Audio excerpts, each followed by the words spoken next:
नमस्कार मु डॉक्टर स्वाति आज 31 अगस्ट 2021 मो लेखन उपस्थापना करी एक सुंदर कहानीटर शीर्षक संघर्ष। चलतु शुणा।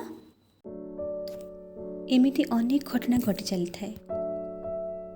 बापा माँ को गोटे मत तो एपटे स्त्रीर आ गोटे मत। यही द्वंद्व समर खाली बेसी हो जाते। कौन करेंगे तांको पे समस्ते अति निजर और अति प्रिय। से समस्त मन नहीं चलु चलु निज खुशी और इच्छा मत भूली सारी थांती। एमिति जीवन कटुए से भी निरुपाय। बापा माँ भावुंट से आमको आ महत्व देउना। एपटे शिखा भावुंट समर मते कि मो कथा को गुरुत्व देउना। एमिति परिस्थिति रे समर समस्ते थाई भी निजको एका मने करथले। दिनकर कथा माँ को जन्मदिन रे समर तांको गोटे सुंदर हार देवा को इच्छा कले। हारटी आनी शिखा को देखाइबा मात्रे शिखा रागी जाई हठात प्रतिक्रिया जणाइले। कहिले तम माँ एबे ए बयस रे एटा पिंधिबे काई मो पई तो केबे एमिति चिंता करन। समर टिके रागी जाई कहिले कौन कहूछ मने पका तुम जन्मदिन रे मु तुमको आहुरी सुंदर और दामी हार उपहार देइथिले। एकथा सुनी शिखा रागी जाई कहिले मते केबे कौन देइछ सब गोटी गोटी हिसाब रखि था। हेले भूली जाओनी मो बापा तुमको यौतुक देवारे किछि उणा करि नाहंती जे तमे मते एते कथा सुनैबो। एमिति कथाबार्ता समर को बापा माँ शुणुथांती।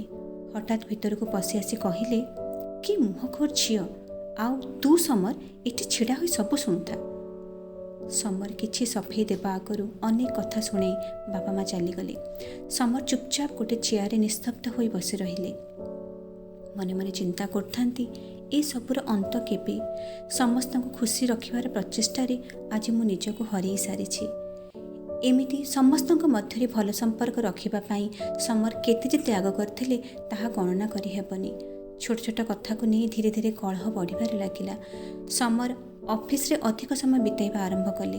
तांकु लागिला मु एमिति मनिषटिए जे निज बापा मार हेलानी ना निज स्त्री हेला। एमिति चिंताधारा धीरे धीरे तांको आत्मविश्वास को दुर्बल करिबार लागिला। समस्तंकर आशा पूर्ण करी से जेमिति गोटे चाबी दिया कंढी पालटि जाइछंती।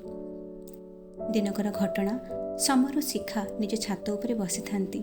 शिखा गोटे कप चाहा समर आड़ को बढ़ाई देले। समर चा कप धरी थांती। ठीक सेतिकी बेले तांको बापा माँ ऊपर को आसिले। शिखा तांको मध्य चा जाचिले। समर माँ बापा को देखी तांको पाखरे बसिले। से माने कथाबार्ता हेबा समय हठात शिखा गाँ जमी बिक्री कथा नहीं कहिले बापा से सब जमी आमर कौन हब आमे तो एठी रहिले से सब को बिक्री करी एठी किछि जागा किणले आमर लाभ अछि। कथाटा किंतु समर को बापा को पसंद हेलानी। माँ भी बापा को कथारे सहमति दे कहिले ए सब निष्पत्ति एबे तू नबु। ए कथारे रागी जाई शिखा जुक्ति बाढ़िला मु कौन ए घर केही नुह मोर किछि अधिकार नहीं। समर तमे सब बेले एमती चुप रहिले हेबनी। तमर कौन साहस नहीं ठीक कथा को सहमति देबारी। एतिके सुनी बापा जोरे रागिगले और कहिले से आम पुओ से आम कथारे सहमति देव तू जहाँ कहूचु सते जेमती से संपत्ति तू नहीं आसलु। शिखा पुणी जुक्ति आरंभ कले। ए सबु समर सह्य न करि पारी चुपचाप छातर गोटे कोण को चलीगले। बापा बड़ पाटी करी माँ को कहते बहुत हो गला आउ नुह चल आमे अन्यत्र रहिबा। शिखा कांदी कांदी कहते आपण कहीं जीवे मु चली जाऊची मो पाई आपण मानकर असुविधा होची ना। एमिति कुहा कही भितरे छातर गोटे कोणरू शब्दटिए शुभिला धम। समस्ते धाई आसी देखिला बेलू आउ किछि नाही। समर रक्ताक्त होई तळे पड़िछंती। ए दृश्य समस्त को स्तब्ध करदेला। एमिति भी अभावनीय घटना घटी जाए जेतेबेले केही जणे जीवन संघर्ष रे हारी जाए। आमे स्वार्थी ही अन्यर मन कथा बुझी पारुना आउ निज अजथा जिद्दी को अन्य आगरे उपस्थापना करी तांको मानसिक स्तर रे अनेक निर्यातना देइथाउ। एही भली अधिक कहानी प्रतिलिपि रे पढ़न्तु।